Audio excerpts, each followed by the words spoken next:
Hello, hello. We're here. We made it. We are here for another Power Lunch episode.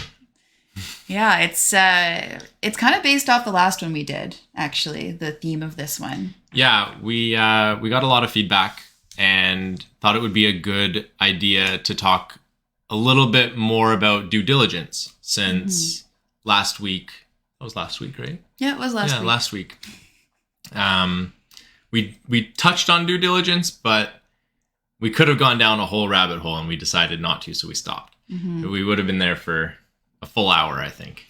Yeah, so today we're gonna dive in a little bit deeper on due diligence, on kind of our process on due diligence. Obviously, if you're listening to this and you're like, hey, this is something I do as well, or like this is an additional thing that I do, like feel free to shout it out. We are doing today's a little bit differently. If you've been tuning into a couple of them, you know that we're kind of playing with these power lunches right now. We don't have it like set in stone. So today we have no slides. So we have some wild free reign to just talk today.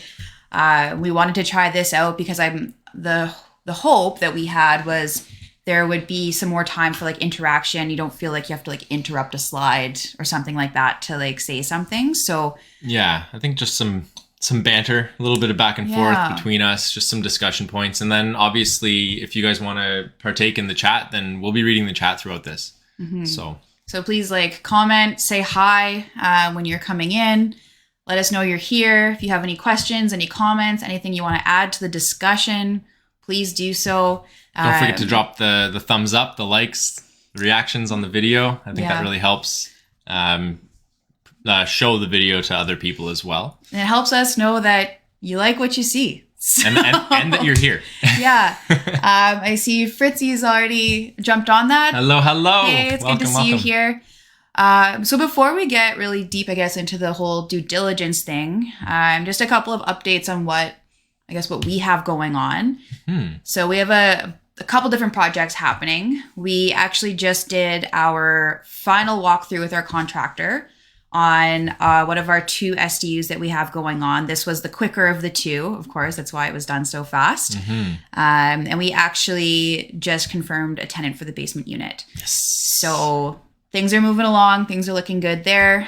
Still have some work to do on the other SDU as far as like some permitting stuff, but we're working quickly through that. That's actually a whole other video idea, I think, because the original plan for the second one was to put 2 SDUs in the basement under Bill 23. For those of you in Ontario, you've probably heard of that. But there were some struggles along the way. So we can chat about that maybe on another video once things are kind of set and we know exactly how things plan out. So exactly. That's what we've got going on. We're still working hard in our 24 unit. That's a big project. It's a really exciting one. So we've gotten our inspection booked for next week. So hopefully all is good there. And then I think we're in the home stretch with that. So inspection and financing, really. Those are the 2 items. Yeah. So that's a bit of an update about what we have going on. If you're in Ottawa and you are coming to the Ottawa Multifamily Boot Camp for Wealth Genius this weekend, we will see you there. If you are in Ottawa and you're not going for some reason, reach out to us. We might be able to get you potentially a discount on your registration, but only for a couple of people. So reach out quickly. If you're going to be there, we'll see you this weekend. Otherwise, why don't we chat about due diligence? Let's get on with the show. Yeah. Due diligence is one of I kind of like it. So a lot of people don't like the due diligence phase, but it's fun to have that keen eye for detail, I guess, and to look at the numbers and everything that are coming in. And also in due diligence, that's where we're really creating the deal. Yeah, it's true. Because at the beginning, you're not really sure what direction it's going to go in. But then when you're really doing your due diligence and you're getting into it, you really see the deal come together. And you understand better how the property functions, how it performs, and maybe some areas that you can help add some value to it. So I guess we'll kind of go over what our due diligence looks like. It's going to be focused on the multifamily space. So obviously, again, like a lot of the videos we do, this isn't necessarily going to apply to every single project you do. we're going to go over some high level stuff, but there might be some due diligence that you need to do on your own property that might be different than what we talk about today, or maybe more involved than what we talk about today. Yeah. And I guess we don't have our slide for our disclaimer. Listen, guys, we're not giving advice. We're talking about our experiences, right? So don't take what we say and go do something crazy and make poor financial decisions. Surround yourselves with the professionals in the industry, investor-focused professionals. Yeah, your accountants, your lawyers, your financial advisors, your coaches, your mentors. Have those in your corner. Yeah, have those people in your corner to make your final decisions. This is really from our experience and from a broad sense. If you guys are just tuning in, I see that we have some more viewers than when we first started. Please drop a like, drop some comments. We want this to be interactive. We don't want to just spew information. Again, this time we are not having any slides. So we're just going to kind of talk back and forth. And the topic for today is due diligence. Yeah. Mostly for multifamily. Yeah. So with that being said, what is due diligence? When does it start? What does that look like? It starts as soon as a deal comes into your pipeline, right? You want to do your initial underwriting, really is the first part of it. And what does that look like? You're going to be requesting the financials from the seller, the seller's agent, whoever you're communicating with for that deal. You're going to want to ask them for profit and loss statements. You're going to want to ask them for all of the expenses.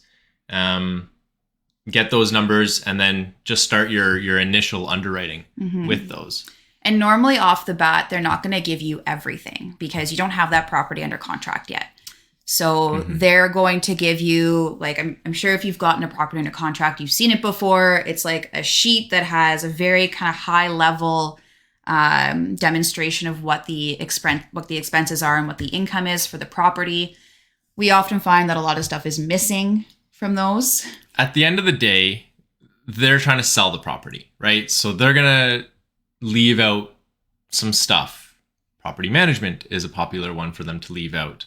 There's a lot of expenses that they just end up leaving out. They just give you the very high level details, and it's up to you as the purchaser to underwrite the deal fully to find out what are all of the things that you're going to need to pay for as expenses for the building. So I always say trust but verify. Yeah, that's true. So why don't we talk about some of the stuff that's normally forgotten about? I know you mentioned property management is one of them. So what are some of the things that we like to add as far as like expenses go that aren't typically seen on that initial sheet? I think ultimately you want to be looking at this deal as a business, right? So there's going to be day-to-day, week-to-week, month-to-month expenses that are required. Are there common areas that you need to hire a cleaner for? Did the seller include those cleaning fees in there? Garbage is another big one. Did they include the fact that the city's probably not removing those big garbage bins for free, right? And we live in Canada. Well, we do anyway. If you're watching this and you don't, then maybe if you're in Florida or California or something, this might not be for you. But as a Canadian, we have snow. And a lot of times things like snow removal, lawn care aren't taken into account. And snow removal is very expensive. It is. It's super expensive. Snow is heavy. It doesn't look heavy, but it is. Two things to consider with snow. Is there space on the lot to push the snow and basically hold it? Or do you have to get snow removal? Like, do you have to actually get somebody to come and take the snow away and bring it somewhere else? Because those are two very different items that cost very different amounts of money. And then even like any size building, because some of this is more if you have a larger building. Like if you're looking at a fourplex or a triplex, you might not have common areas that you need cleaning for. But for any, you're going to need your snow removal. You're also going to have maintenance, like your maintenance costs, which again, likely aren't going to be something that is provided to you by the seller. And we like to use a per door cost. It depends on how old the building is. So for a newer building, we like to do more like $350 a door per year. If it's an older building, you get up to the $750. It's a really old building. You might get closer to $850, $950. You just have to look at, what kinds of things could come up that you need to, pay for as regular maintenance. And remember, that's not your capital expenditures. So that's not your roof, your windows, your foundation, all the big ticket items. This is like your regular day-to-day kind of maintenance, kind of turnover. A doorknob breaks, or the hinge on a cupboard comes out, right? These are things that you need to fix that are kind of just regular maintenance. Yeah. Wear and tear sort of things. Yeah. So these are the things. CMHC uses $750 a door, by the way. Yeah. If you want to underwrite similar to if you're going through CMHC lender, you want to underwrite similar to them, then that would be $750 a door. Yeah. Alec, I'm not going to repeat what you said, but hello. Welcome. Alec coming in as he does. Fix it, refi it, and build it. Love it. So yeah, these are some things that you want to make sure when you're starting, like right off the bat. This is part of your due diligence, is to make sure that this property functions well, because that's really what it comes down to in due diligence, is like, is this building going to be a good business for you? Yeah. So it starts right off the bat with that initial underwriting and making sure that you have as much of the expenses as you can that you know about at that time, because there will be surprises when you go to do your further due diligence, when you maybe have it under contract. But you're putting in as many expenses at this point that you can think of, even ones that maybe the seller didn't include.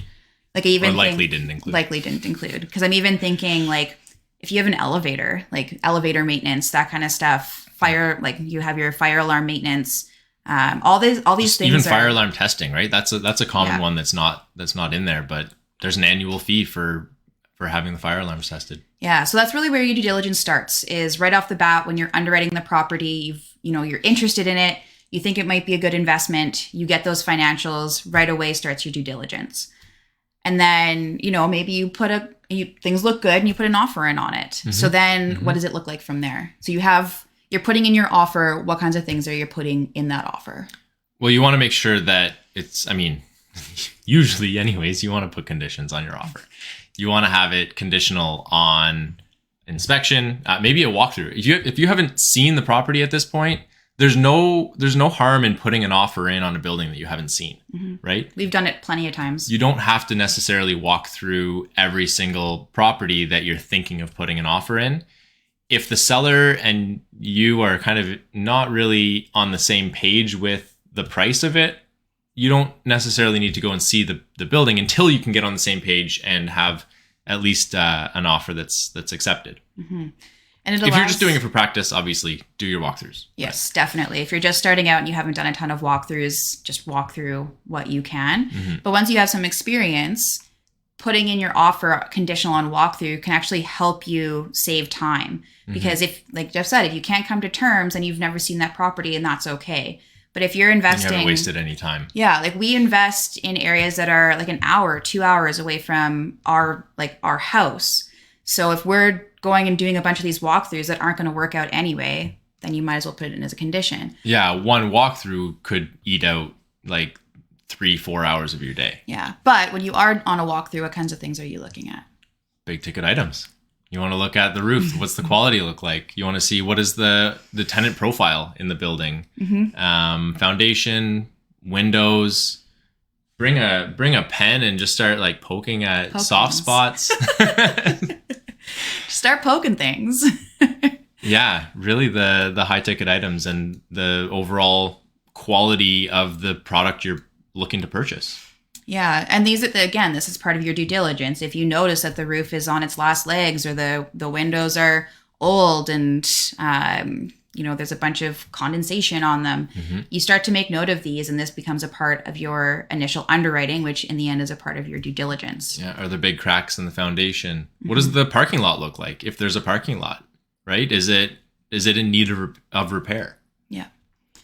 So again, this is something that can go as a condition. What other types of conditions do we typically have? You want to put an insurance condition in there. Make sure that you can get insurance on the building, first of all, and that the cost of the cost of the insurance is going to be reasonable as well. I think on that note, actually, whatever the seller gives you as their insurance, again, trust but verify. You can use that into your initial underwriting, but you have to get your own insurance quote. And I think we talked about this on our last call as well.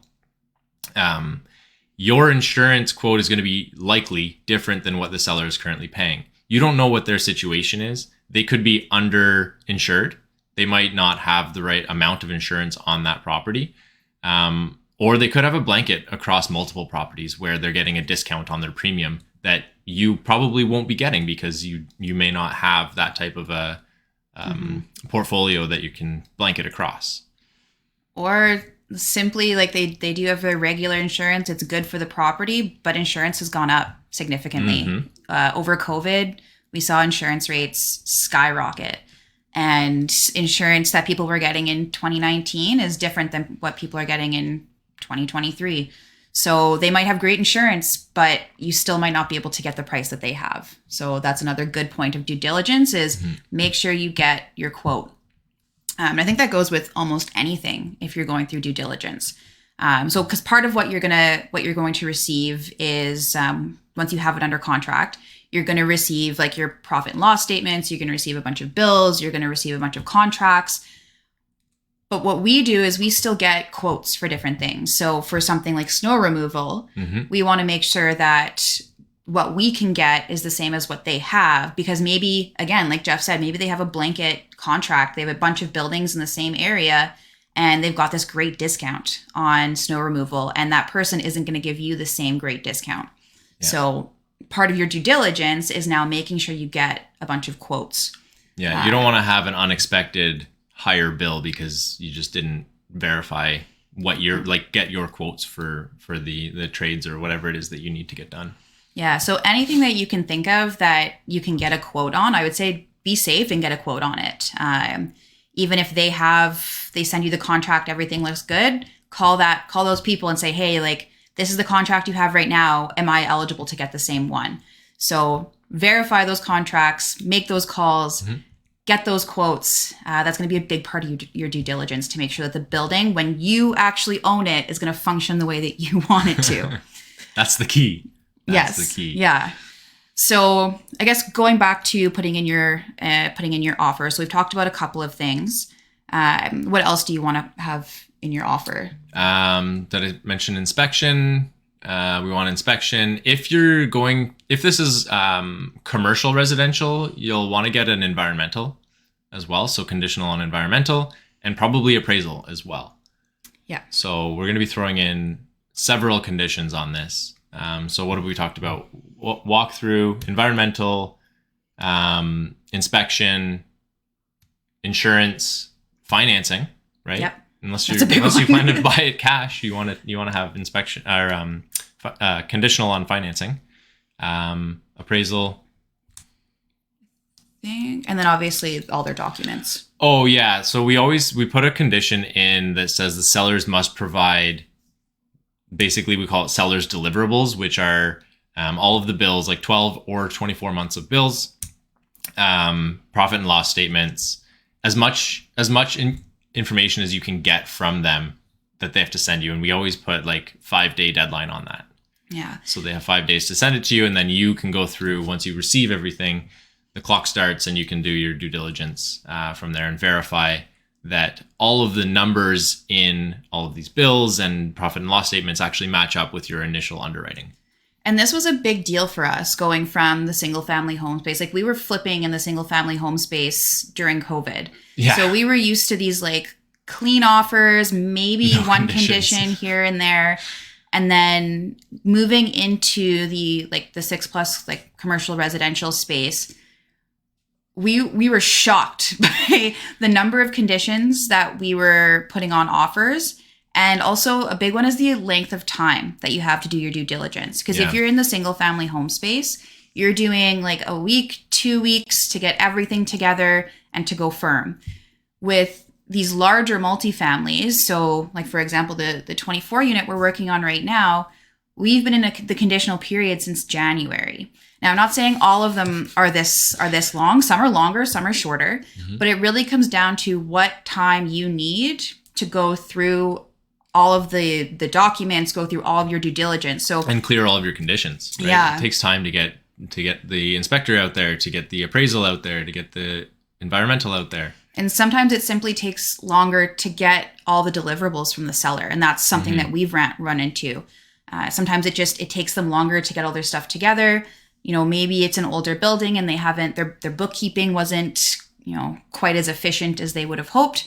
And sometimes it can take them a long time to get you their stuff. So you might be asking for extensions, that kind of stuff. But what it comes down to is initially making sure you give yourself enough time to do your due diligence. So don't necessarily just put in 2 weeks because that's what you were used to in the single family home space. That's not as typical in the larger multifamily space. Yeah, I still remember the very first offer that we put in on a multifamily coming from the single family home space where, again, during COVID, we were doing clean offers. That was Schedule A was like basically blank. And then I think it was 3 pages of conditions. Yeah. It was... It was insane, the difference in the type of offer that you're submitting. Yeah. So that was a big, I guess, change for us, but super important. So ultimately, at the end of the day, again, and I said this earlier, you're buying a business. So you need to make sure that this is a performing business. And you want to make sure that you're running through the numbers. If you're going and buying any other type of business, not a real estate asset, you're going to be looking at their books. You're going to be looking at what kind of income and expenses do they have and what their projections are. And I'm going to let you talk about this because this is your forte. Going through the deliverables and going with a fine-tooth comb because this is a big deal because if things are different, again, you want to make sure that things are functioning well. So it's super important, and I know it sucks. Like you get like 12 months worth of like bills and expenses, and it's just overwhelming. But it's super important to go through all of that and check. Don't just rely on the spreadsheet that they send you that they made. Like really go through these bills. And don't rely on their accounting books either, because you don't know what kind of maybe shady stuff they've done on their accounting to save on taxes. Not necessarily shady, but like maybe they forgot stuff. It's possible. Maybe they've forgotten stuff, right? Sure. Who knows? So why don't you go through a little bit of your thought process and your actual process of going through deliverables? Well, I like my spreadsheets. So I'll always start with a spreadsheet and try and organize myself and say, okay, what are all of the bills that I'm going to be looking at? What are all of the items? And then just kind of put those through in a spreadsheet so I can organize it. But I'm looking at all of the leases that they have so I can see all of the income. Do the leases match up with the current rent that they're receiving?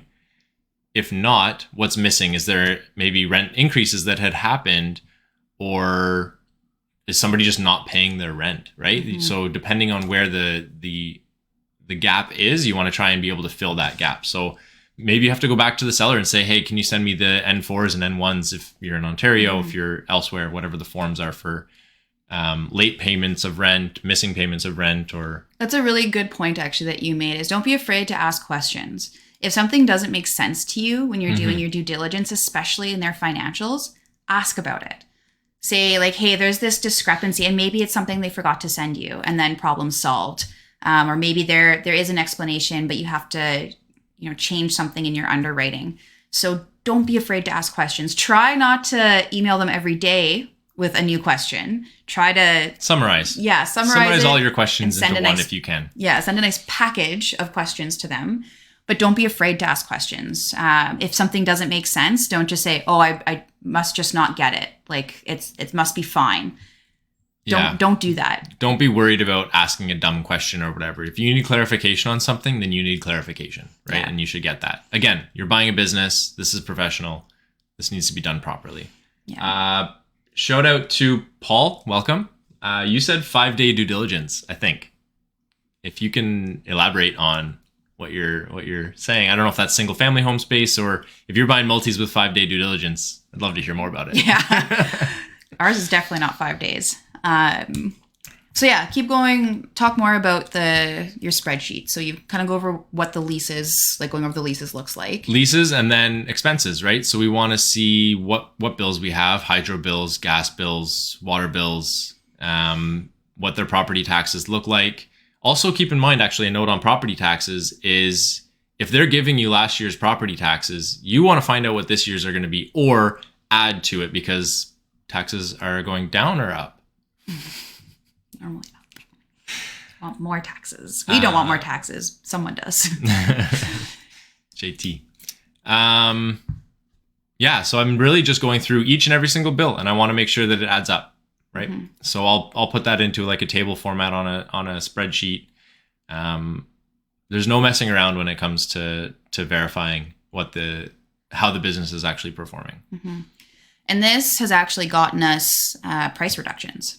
Yes. So being that diligent during this phase has actually allowed us to go back to the seller and say, there were major discrepancies in the financials that you gave us. They don't match what you gave us originally. Mm-hmm.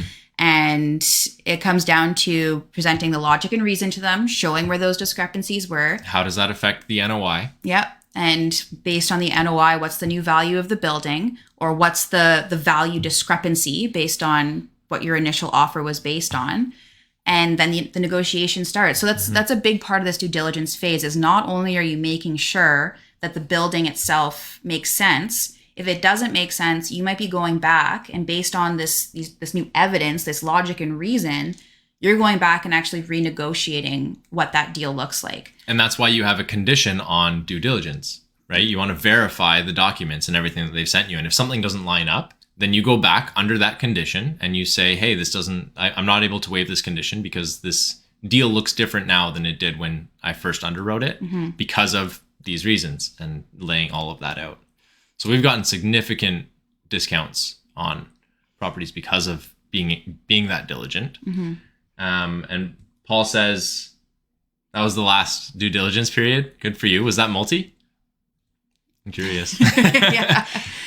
Just going right. If it's that great of a deal, maybe it's obvious, but yeah. Jasmine, I'm glad that you're finding this useful. This is we've found this useful. This is sort of the process we go through, and it's helped us a lot. Yeah, so. Again, we're just sharing our experience, right? So this is stuff that we've gone through recently and over the last couple of years. Just our learnings, and we want to share with you guys. We are here from a position of service, essentially. Exactly. So 10plex with 5-day due diligence. Very nice. Congratulations, Paul. That's crazy. You're a madman. So yeah, I think is there anything else you wanted to add about your spreadsheets? He's a spreadsheet wizard. About not a wizard, but compared to what I can do, he is. Well, you'll use a calculator yeah. instead of formulas, but that's different. I don't think so. It's just looking at everything that they've given you. If something's missing, ask for it. But yeah, put it all together. You can even use that spreadsheet to do rent projections. So you can put out all of the rent and see, okay, when is the unit 1 up for a rent increase, and what can that increase be, and when is it?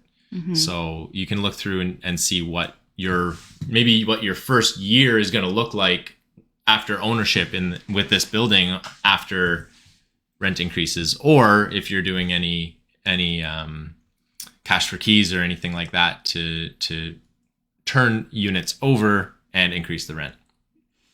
You're getting called out for being an IT guy who likes spreadsheets. Surprise, surprise, right? If you don't know, Jeff was in IT before we got into the real estate world. So it's not much of a surprise that he likes his fine attention to detail and spreadsheets. So, thanks, and Dave. I was in medicine. So that I think explains why I don't necessarily like spreadsheets.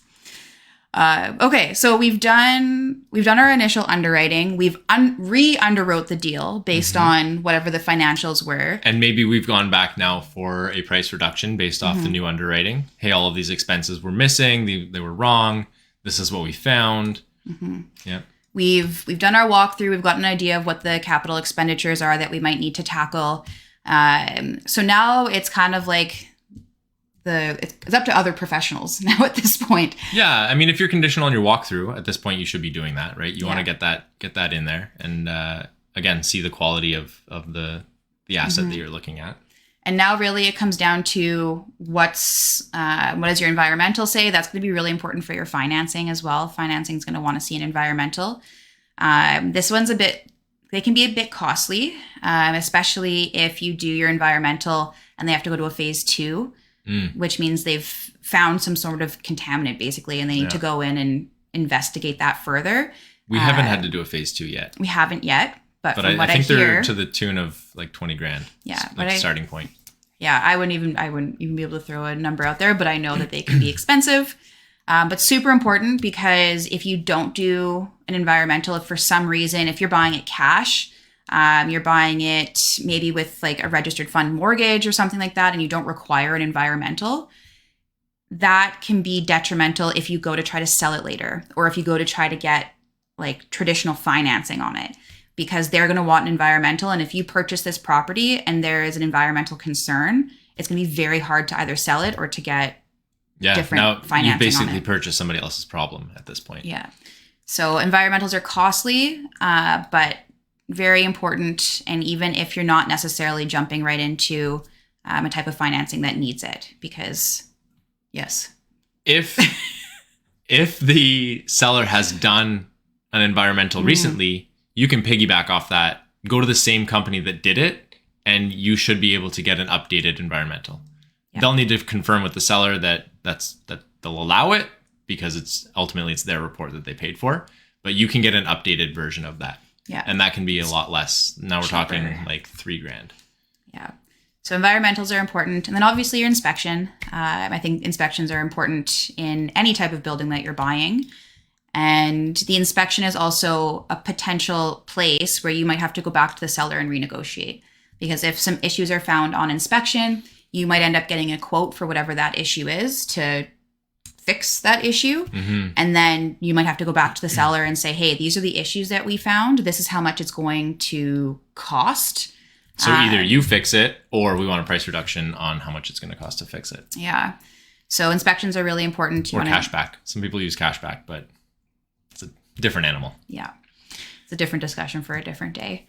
So yeah, making sure you're getting a good inspector. Don't necessarily go with like the cheapest one you can find, because they might miss stuff. So get a good, trusted inspector that is going to do a really diligent job. Because again, this is your due diligence, right? This isn't you making sure that this building is good. So would you want to go with the person who might miss stuff, or do you want to go with the person who's known to be on top of things, to find the issues and to be able to present those to you? So really important. Yeah, don't cheap out. Yeah. But that's another thing, actually.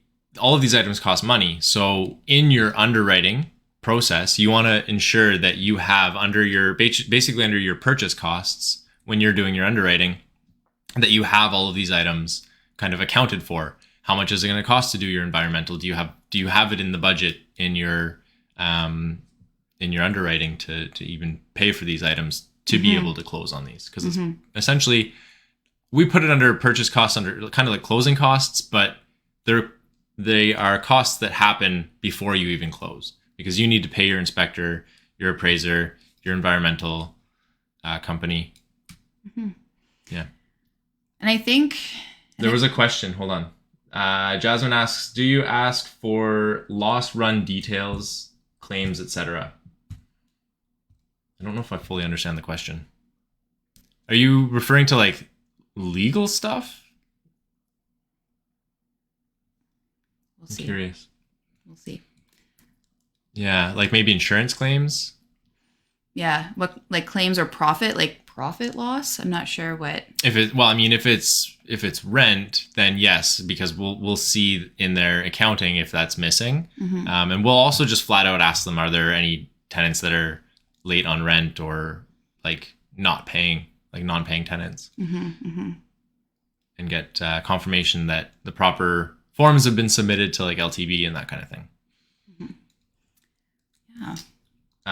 Like insurance claims, I assume insurance claims on the property in the past 3 to 5 years. Not a question that we've really asked directly. Mm-hmm. Yeah, I don't know if we've ever. I mean, it might be something that we add, but in the end, you're going through. Although I was going to say with an inspector to make sure that everything looks good. Because the other thing you can do is go through with an engineer as well. Because some people will go through with an actual structural engineer to make sure that structurally the building looks good. So that might help tackle that if there's been any sort of other claim, like insurance claim, that needed to be. Yeah. ultimately, if it's going to affect your insurance cost, this is why you're getting an insurance quote and you're having a broker go through and they do their own underwriting. So I think, and I'm not an insurance underwriter, so I'm not sure exactly what goes into it, but I think they do some digging and some background into those buildings. If the seller has an extremely high insurance premium, there's a chance that they have had claims and that's why their insurance premium is higher. But yeah, it's a good question. Yeah. Not something that we've ever specifically asked for, I guess, but maybe something we look into. Thanks, Jasmine. Okay. So I think we've really gone through what our due diligence looks like. Again, we are terrible at keeping this at 20 to 30 minutes, by the way. We keep trying, but we like to talk. We may have missed some detail in our due diligence process, but I think you get the idea. You do your initial underwriting, you walk the property, make sure everything looks good. Your offer, you want to make sure you have a long enough due diligence period to do all of your due diligence. You go through their actual profit loss statements and their leases to make sure everything looks good. You get all the quotes you need. You do your environmental, you do your inspection, you do your appraisal, you get your insurance quote. I want to say that one specifically because you get your other quotes, but you also get your insurance quote. And that's really what our due diligence period looks like, as well as the financing condition. But that's less due diligence on our part. And the financing. The financing really depends on the deal. Yeah. So there's no like, I don't know, general statement for the financing of it. Yeah. Last insurance we just did, we were able to lower rates from created score. I don't know what created score is. Paul, enlighten us. Please. So I think that's pretty much brings us to the end of our due diligence phase, what we do in due diligence. If you have anything that you want us to elaborate on, talk more to, if it's like something that you really want us to dig into on one of these calls, credit score. That makes more sense. I don't know what score you're creating. Yeah, and exactly. This is why you want to get your own quotes. Now all of a sudden the deal looks better than it did when you first underwrote it. Yeah, but you don't have to go back and renegotiate based on that. Yeah. Can I get a price increase, please? Yeah, don't do that. That's silly. So if you have any specific questions, like I said, reach out. If there's a topic that you want us to cover that you think would be interesting, I know we're pretty public about the stuff that we're doing. So if there's something that we're doing that interests you, you want us to dig in a little bit deeper, reach out. If there's, again, a topic we brush over that you're like, hey, can we get more information on that? Reach out. We are planning on doing these now every Tuesday. So same time, same place, every Mark it Tuesday. in your calendar. Yeah, put it in your calendar. Power lunch. Come have your lunch with us. If you miss one, these will also be uploaded to YouTube. Obviously, we love having you guys live because we can chat, ask questions, that kind of stuff. We had a lot of interaction on this one. This was great. Okay. Apparently, thanks, guys. The vote might be no slides. Just let us ramble. The slides we didn't get many comments on the slides. So yeah, we'll just ramble and go back and forth. It is what it is. So please reach out to us. Or if you liked the slides better, also let us know. Again, we're playing with this right now, so we are up for different ways of doing it. Yeah. Otherwise, we will see you same place, same time next week on Tuesday. If you came in late, again, Dakota said it'll be on YouTube. It'll be saved to Facebook, I think, as well, but it'll be uploaded to YouTube at some point. Yeah. Soon. Cool. Drop a like. Enjoy the rest of your day. Share this as well. Share this with your friends. Whoever could gain some value from it. Yeah. All right. Until next time. Thanks, guys. Take care.